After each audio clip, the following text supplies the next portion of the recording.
Hello everyone, I am Dr. Prabjot Singh and today I am going to talk about brachial plexus.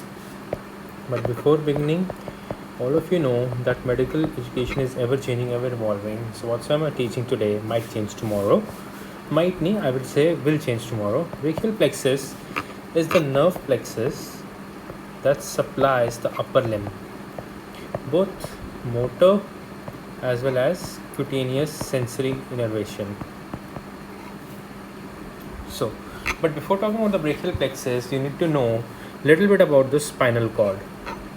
So, I am going to draw a section of the spinal cord.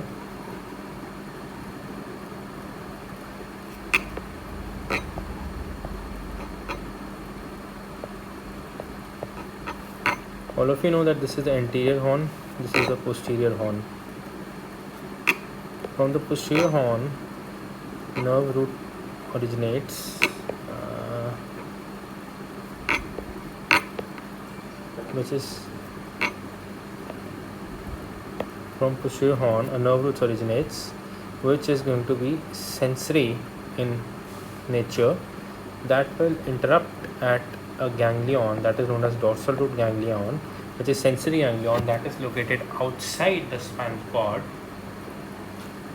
Then it will continue ahead, and from the anterior aspect we are going to have a sensory nerve root. Remember that these are the nerve roots. Okay, this is also nerve root, but the anterior nerve root will also bring along a gray rami communication from sympathetic ganglia. This is gray rami communication. Over here they all are going to mix together and form a mixed nerve, which is sensory, motor and also sympathetic in nature. Now this mixed nerve is going to divide. This is known as your dorsal rami, and this is ventral rami. Now due to the embryological development, the dorsal rami will supply back of neck and trunk, whereas the ventral rami that will supply the front or the anterior aspect of neck, trunk, as well as will supply whole of upper limb, lower limb. So basically the limbs are supplied by the ventral rami. Hence the brachial plexus, which is formed for upper limb, is formed by ventral rami. Okay, now we need to talk a bit about embryology. Like basically during embryological development, what happens is once the nerve supply is established, it will not change. Hence the nerve supply can easily tell us about the embryological origin, whereas arterial supply can change. Now medial to lateral arrangement of the brachial plexus is RTD-CD: roots, trunks, divisions, cords and branches. CB, branches. The mnemonic is easy: ready to drink,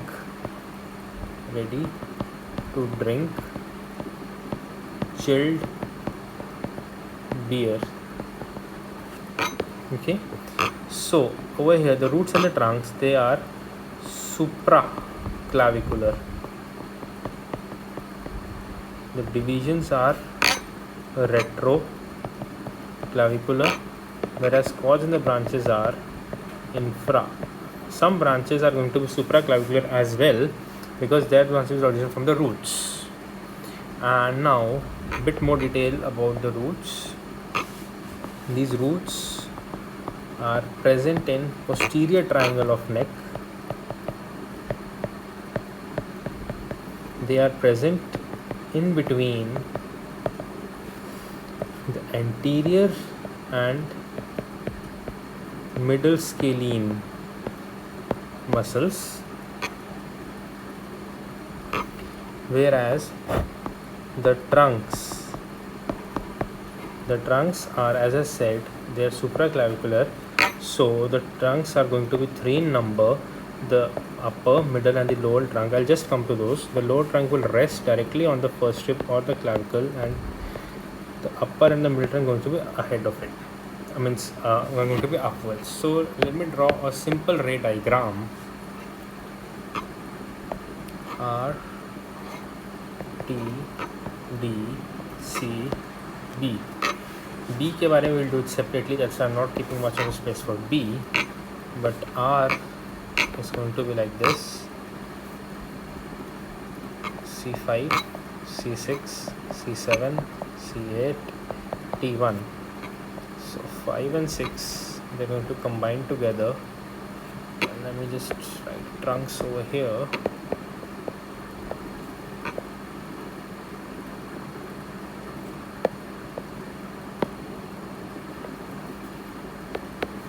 So there's going to be one trunk.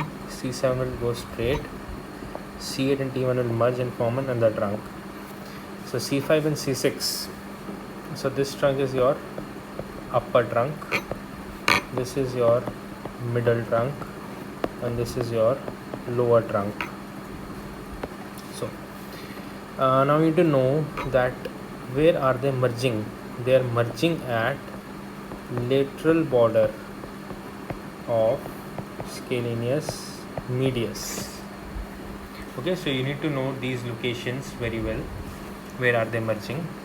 And this one, the lower trunk from C8, it is merging at, and it is behind the scalenus anterior. That is behind scalenus anterior. That is lateral border of scalenus medius. This is behind scalenus anterior. Okay. So I'm just going to delete it because I need a bit of a space.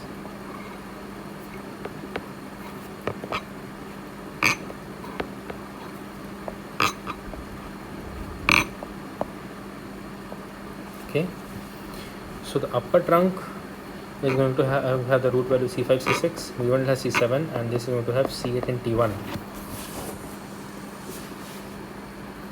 Now all the trunks, they are going to divide. These are known as your divisions. Okay, so this is your anterior division and posterior division. Same goes for all these trunks, anterior, posterior. So these will have the same root values as the trunks. Okay, now you need to know that anterior divisions, as I said, anterior, posterior. Anterior will give the branches that will supply the anterior compartment of upper limb. Posterior, the nerves that will originate from the posterior division will supply the posterior compartment of upper limb. Okay, now coming ahead,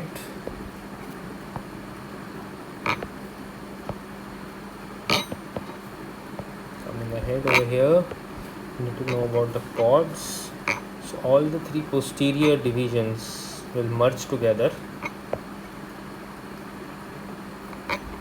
whereas the anterior division of upper and the middle trunk will merge together, and the anterior division of lower trunk will continue itself forward.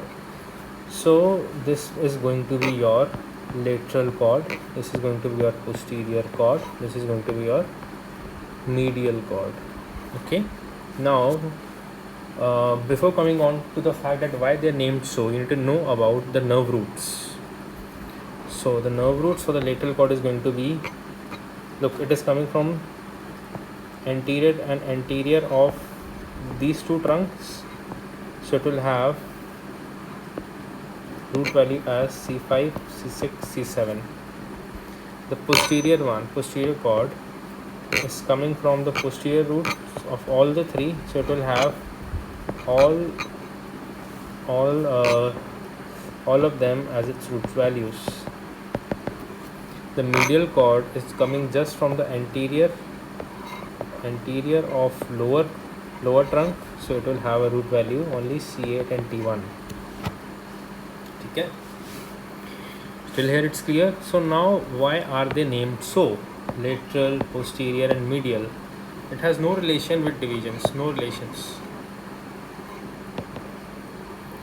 So basically the thing is, axillary artery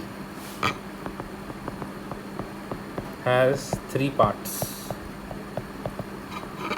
First part is the part that is superior to pectoralis minor. Second is posterior to pectoralis minor, and third is inferior to pectoralis minor. So all these parts, they have these many number of arteries, and these cords are named according to the second part of the axillary artery.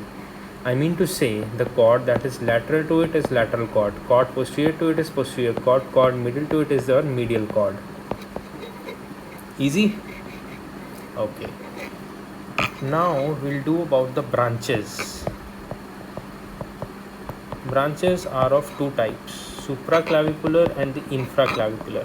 Supraclavicular are the branches that will originate from roots and trunks, and these are the branches from the cords. Okay, so I'm going to talk firstly about the supraclavicular branches. For that, again I am going to write C5, C6, C7, C8, T1. Hold on, let me write it a bit in the middle. C5, C6, C7, C8, T1. Now just imagine that I am writing on this side of the diagram. Okay, just imagine like that. So C5 and C6, they give rise to dorsal scapular nerve. Okay, it will supply your rhomboid, major, minor, as well as levator scapulae. Now coming on to another branch, C5, C6, C7. This is your long thoracic nerve of Bell. This is long thoracic nerve of Bell. It supplies your serratus anterior. Serratus anterior is also your boxer's muscle because it helps in the forward position of the shoulder, punching. Now C5 gives a rootlet, C5 in nature, to phrenic nerve. Phrenic nerve has root values as C3, C4 and C5. This C5 is coming from this root. Now coming on to one last branch. That branch is the nerve to the longus coeli. Nerve to the longus coeli originates from C5, C6, C7 and C8. This is your nerve to longus coeli. Okay. Now coming on to the branch, these were the branches that originate from the roots. Now coming on to the branches that originate from the trunk.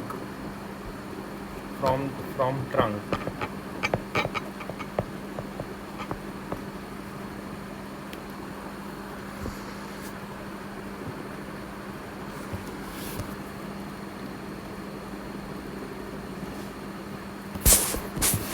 From the trunk, C5, C6. Just need to know only these ones because yahi hoti hain. So there was this upper trunk, all of you remember. So from here two nerves will arise. So from the trunks we have two branches, two nerves originating. The one is your suprascapular and the other one is nerve to subclavius. this one, the nerve to suprascapular nerve, is going to supply your supraspinatus and infraspinatus. Okay.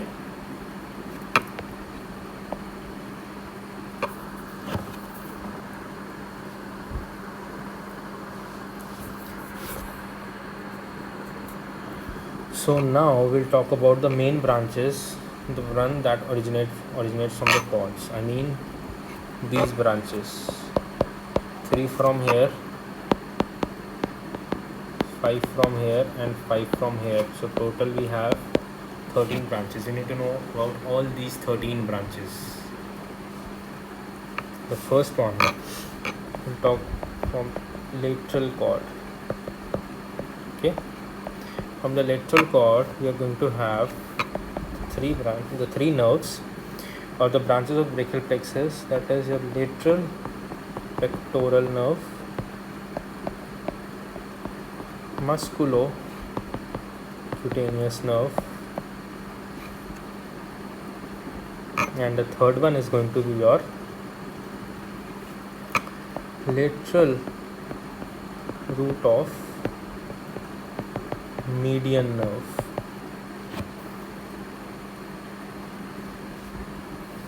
So the lateral pectoral nerve is going to be present anterior to axillary artery. Okay, and it is thick in comparison with a nerve that we will study, that is your medial pectoral nerve. Okay, over here you need to know mainly about this one, the musculocutaneous nerve. Okay, so for that I'll draw one simple short and crisp diagram.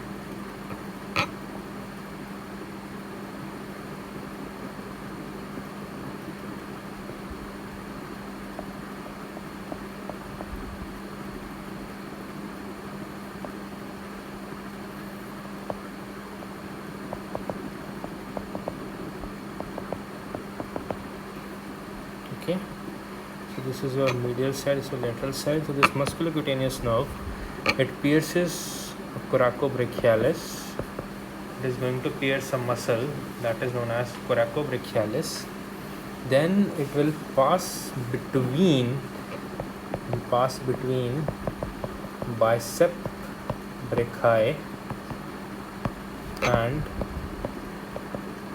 brachialis. उसके बाद over here it will give rise to two branches that will supply these two muscles. Then it will pass lateral to tendon of biceps brachii that is inserted at the radial tuberosity. It will continue downwards as lateral cutaneous nerve of forearm, and will supply the lateral aspect of the forearm. So that's all about the musculocutaneous nerve. About the median nerve, we'll talk about at the end, because when we will discuss about the medial root of the median nerve. Now we'll talk about the posterior cord. Posterior cord gives rise to 5 branches, and there is a very simple mnemonic for it, ulnar. Please remember that ulnar is a mnemonic and it is not giving rise to ulnar nerve. Okay, so what does it stands for? It stands for upper and lower. So it gives rise to upper and lower subscapular nerve, subscapular. Okay, now these nerves, they supply this one supplies the subscapular muscle, subscapularis basically, subscapularis, and the lower one, it supplies subscapularis as well as teres major. Okay,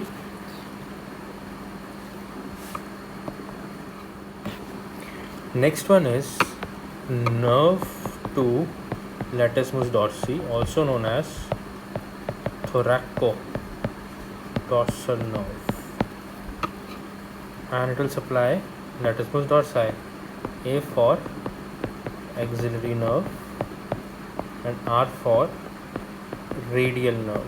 Over here you need to know the root values, because in the case of the lateral cord, all these three, they have common root values C5, C6, C7, which is evident from here, C5, C7. That over here you have, that you have the nerves from all these nerve roots. So over here you need to know कौन से कौन सा आता है. So upper subscapular, lower subscapular, these are C5, C6. Axillary is also C5, C6. Now it ends at C6, it begins at C6. Whereas the radial nerve, it has input from all the roots C5, C6, C7, C8 and T1. Okay? Now over here you need to talk in detail about axillary nerve and the radial nerve. Now firstly I'll begin with the axillary nerve. Axillary nerve lies posterior to axillary artery. It lies posterior to axillary artery and then anterior to subclavius muscle. Posterior to axillary artery and to subclavius muscle, where then it will pass through a quadrangular space in the arm.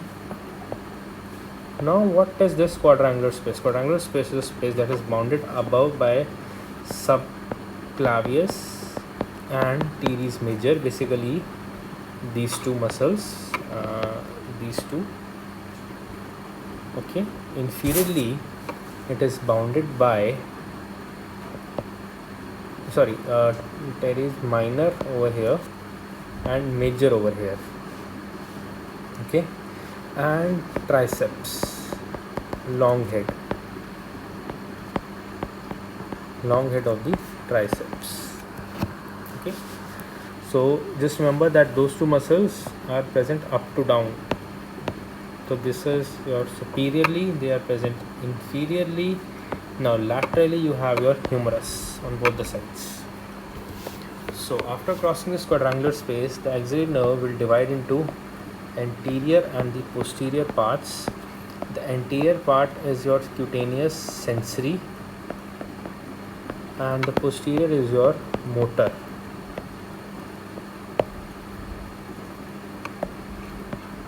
Now it's better. So this cutaneous, it will basically the branch is known as upper lateral cutaneous nerve of arm, whereas this motor branch will supply your deltoid and your teres minor muscle.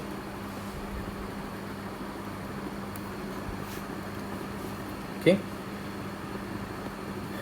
now we need to talk about radial artery. Radial nerve, I mean to say.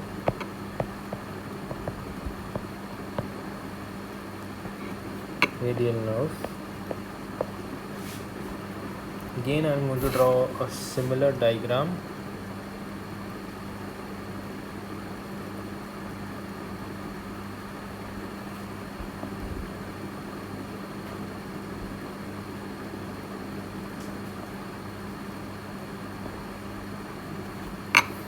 So this radial nerve is going to be present in association with axillary artery, the brachial artery.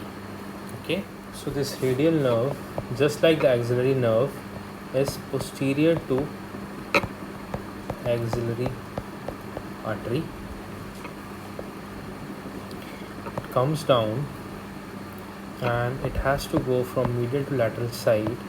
It goes via the radial groove on the posterior aspect of the humerus along with profunda brachial artery. But prior to this but prior to this, prior to entering this group, it gives off a branch to long head of triceps, gives another branch to medial head of triceps. Over here in the posterior, it gives off a branch to anconeus, and it gives off a branch to lateral head of triceps.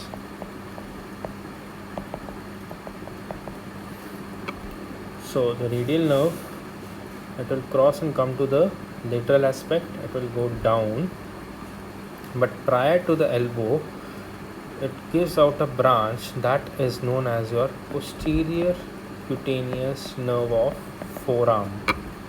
Okay, and after crossing the elbow joint, it basically divides, or you can say that it gives off a motor root and it continues itself as a sensory root. So this motor root is known as your posterior interosseous nerve that will supply the muscles of posterior compartment of forearm. Okay, this is going to be your superficial.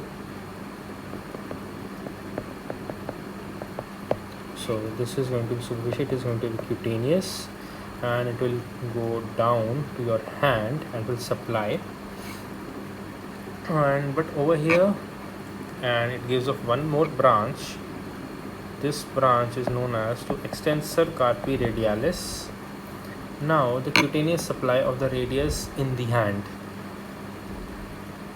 We are going to talk both about the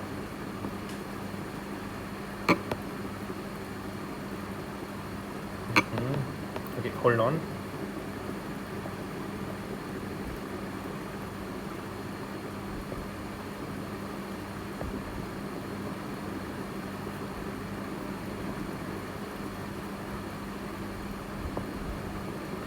So take it as the anterior aspect or the palmar aspect of the arm. Over here,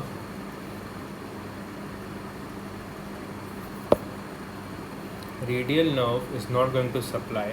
Okay, but now take it, just imagine that it is a posterior aspect. Okay, on the posterior aspect, here you need to divide it from PIP, proximal interphalangeal joint. Let's take it as your PIP, proximal interphalangeal joint.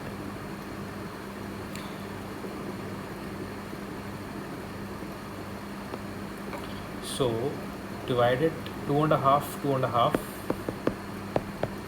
So this part is going to be supplied by your radial nerve, and this will be supplied by your medial nerve.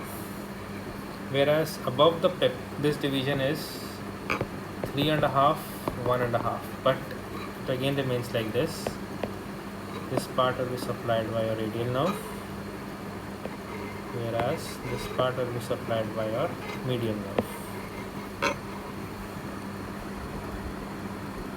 Now coming on to the next nerve, or better to say next cord, the last cord, that is your medial cord. Medial cord gives rise to the medial cutaneous nerve of arm, medial cutaneous nerve of forearm, medial root of median nerve, medial pectoral nerve, and your ulnar nerve. So you can just relate it with the names of the nerves that are originating from the lateral cord. Over there you had your mucocutaneous nerve, so over here you have the medial cutaneous nerve. I mean musculocutaneous, you have medial cutaneous nerves of arm, forearm.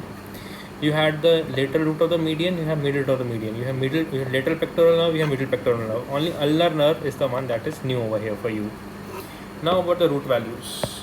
Root values of these all are C8, T1, whereas for the ulnar, C7, C8, T1. Now you will ask that from where is the C7 coming? I'll come back to it, but just hold on for that. Over here, we need to talk about all of them one by one. So firstly, I'm going to pick the smallest one, the medial pectoral nerve. It is present posterior to axillary artery. It comes forward, comes anterior to it, merges with lateral pectoral nerve, gives out 2-3 branches to pectoralis minor, and then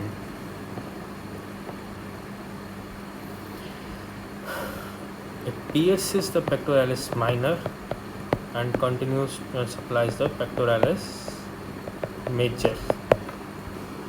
Okay, so now I'm going to take a break and then I'll continue. So let's continue. The next thing that I'm going to pick it up is the medial cutaneous nerve of the arm. Medial cutaneous nerve of arm. Over here you don't need to know much, but yet there is something very important about this nerve that you need to know, because this nerve is associated with your myocardial infarction. And don't worry, it does not cause myocardial infarction, but it has some relation with the pain. Okay, so the thing is, it comes posterior to axillary artery, then it is medial to axillary vein, then it has a communication with T2 intercostal nerve. So on one side I'll explain about cardiac nerve plexus. It is superficial and deep. You don't need to know that right now. So cardiac nerve plexus is formed by T1 to T5 thoracic splanchnic nerves plus the vagus. In this T1 to T5 intercostal nerve, this T2 is over here. This T2 intercostal nerve, it forms an anastomosis with medial cutaneous nerve of arm, and hence the pain gets transmitted from here to here. Pain of MI.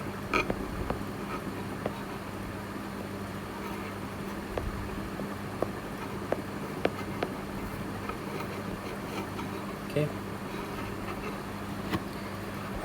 So I forgot about it. So then basically after anastomosing, this is present medial to brachial artery, and it pierces the intermuscular septa and it supplies the distal 1/3 of arm on the medial aspect, obviously. Now we'll talk about the medial cutaneous nerve of forearm. So the medial cutaneous nerve of forearm, it passes between axillary artery and vein. In arm, it gives out a ramus that supplies the cutaneous area above your biceps on the anterior aspect, and then it goes downwards medial to brachial artery, just like this one, the middle cutaneous nerve of the arm, medial to brachial artery. This also goes medial to brachial artery. Then after at the elbow joint, basically, or soon after crossing the elbow joint, it divides into two, the anterior and the posterior branches. The anterior branch, it supplies the anterior medial aspect and supplies the posterior medial aspect. Now we are left with two main branches, done with these. Now firstly I'll talk about the median nerve. Okay, so median nerve,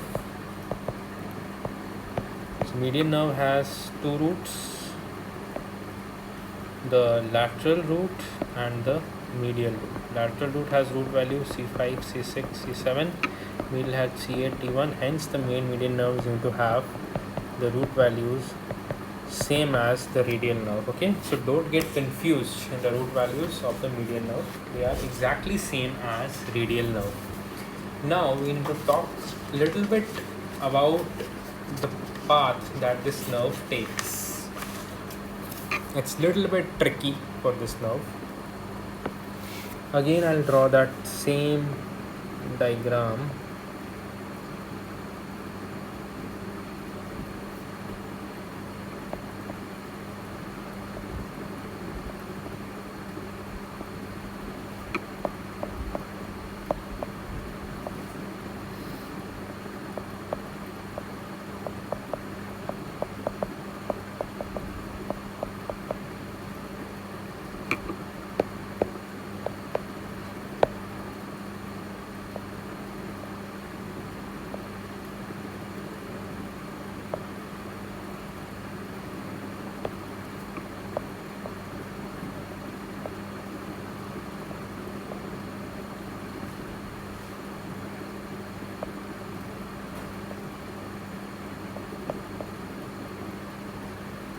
Okay, so the median nerve, it basically from the inferior margin of the teres major, it comes downwards in the anterior compartment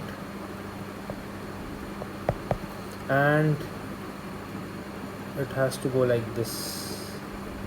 So the medial nerve, it has to cross your brachial artery.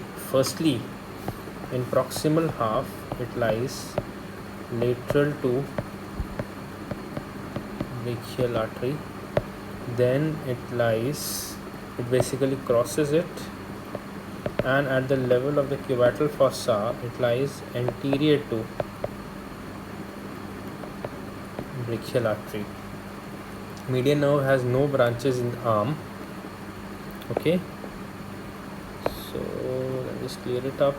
And as soon as it comes down, it divides into two. The one that is present laterally is your anterior interosseous nerve, that is motor in nature, and this one is one that is your basically more of sensory in nature. Sorry, it is again interosseous divided into two, interosseous nerve, and this second one is not sensory. It is basically the nerve to flexor digitorum superficialis. Basically what happens is, at the level of the elbow joint, it passes between the two heads of pronators. Pronators have two heads, humeral head and the ulnar head, and then it passes between the two heads of the flexor digitorum superficialis. Then it passes along the deep fascia present along flexor digitorum superficialis. Then in distal 1/3 of arm, it goes laterally to flexor digitorum superficialis. That is when the median nerves becomes superficial, and then between the tendons of palmaris longus and your flexor carpi radialis. Remember it by my name, Prabjot. PR, flexor carpi radialis. It passes in the flexor retinaculum. Okay, then it goes to the palm. But over here, you need to remember that this is the palmar branch that is getting continued. This palmar branch is superficial. That is, it originates prior to the fact when your the median nerve is entering your flexor retinaculum. So it over here it goes to the palmar branch. So the anterior interosseous nerve. So basically, when it is between these heads, over here it gives rise to this anterior interosseous nerve. It is motor in nature. It will supply your flexor pollicis longus, the lateral half of flexor digitorum profundus, and the pronator teres and the pronator quadratus. Flexor pollicis longus and flexor digitorum profundus. Now, about the nerve supply of the hand, I revise it at the end. Now coming on to the ulnar nerve. So, ulnar nerve has root value C7, C8 and T1, but is coming from only from the last one, only from the medial cord. So from where is it C7 coming? So I have already told median nerve has two branches, upper and the lower, the two roots. So it is C5, C6, C7, C8, T1, C5, C6, C7, C8, T1. This is your median nerve, okay? And over here you have the main ulnar nerve, the main root of the ulnar nerve, C8, T1. Now from this one, from the upper, upper lower, I have said, sorry, I'm a bit sleepy, from the lateral and the medial roots. From the lateral root, this C7 comes over here and joins. So it is formed C7, C8 and T1, the ulnar nerve. So basically, prior to the fusion of the two roots of the median nerve, the lateral root, it gives out a branch from its C7 to the ulnar nerve. Okay. So now again I'll draw that same Haddi wala diagram.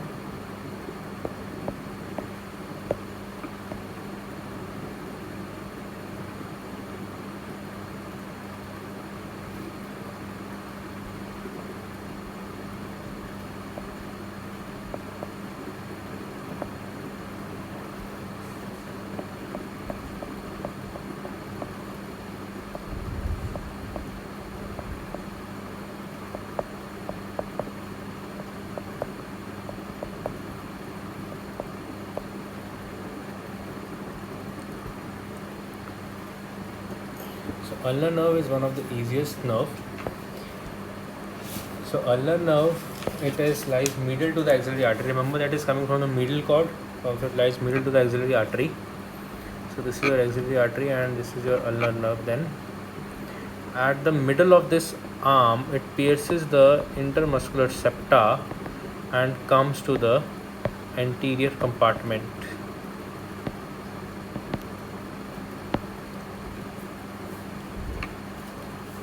Sorry, to the posterior compartment. It's always confusing. Comes to the posterior compartment.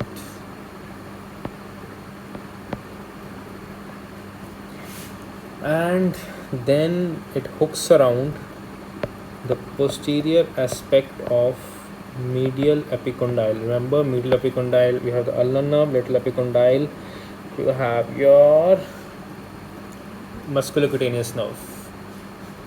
Then ulnar nerve from the posterior compartment, medial epicondyle, and comes to the anterior compartment of forearm. Over here it goes like this, and at the level of this joint, basically at the level of epicondyle, at the level of the elbow joint, level of the epicondyle, it gives out its motor roots to flexor carpi ulnaris and to the medial half of flexor digitorum profundus. Remember that lateral half was being supplied by your median nerve. Where is it? Yeah, over here. Lateral half of flexor digitorum profundus, flexor pollicis longus. But over here you have flexor carpi ulnaris, and we will have the medial half of flexor digitorum profundus. Then this ulnar nerve goes downwards and divides into two. This is your dorsal division, and this is your palmar. Okay. So these both are cutaneous innervations. Dorsal will supply the dorsal aspect of the hand, and this palmar will the palmar aspect of the hand. Now you need to know about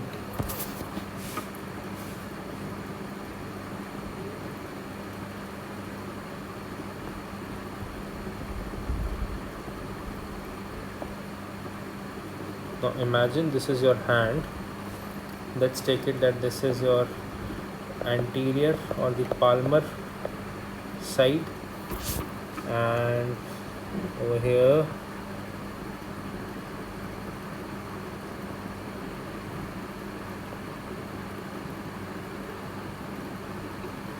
you have your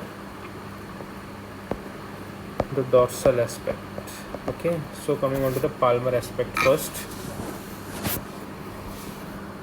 So on the anterior aspect of the palm, we are going to divide it as lateral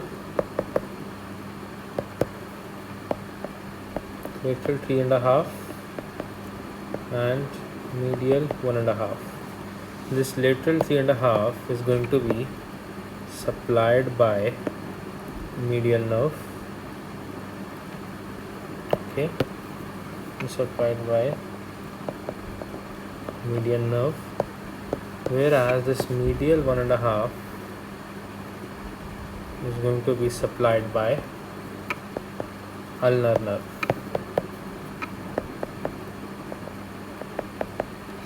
But it is a bit different, the concept is a bit different on the palmar surface. Over here you need to divide it firstly with the help of interphalangeal joints, proximal interphalangeal joints, mind it, and then you can divide it, the part that is proximal to the proximal interphalangeal joint, as in two halves, 2.5, 2.5. The part distal to proximal interphalangeal joint, you divide it as 1.5 and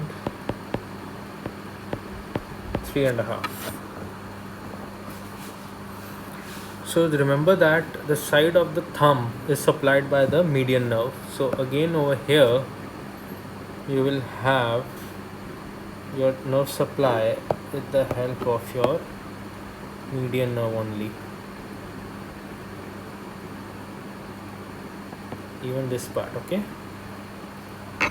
So this will be supplied by median nerve, whereas you don't have ulnar nerve supply on the dorsal surface of the palm. You have the supply with the help of the radial nerve. So over this part will be supplied by 2.5 over here, 1.5 over here, with the help of radial nerve. Okay, easy. So that's all for the brachial plexus, and I'm very tired. I'm going to sleep. It's already 1 a.m. I hope you all must have enjoyed it. Don't forget to like, share, comment and subscribe. My Insta goes by my name only, Singh Prabjot. You all can follow me on Insta for more updates. Bye bye. Good night.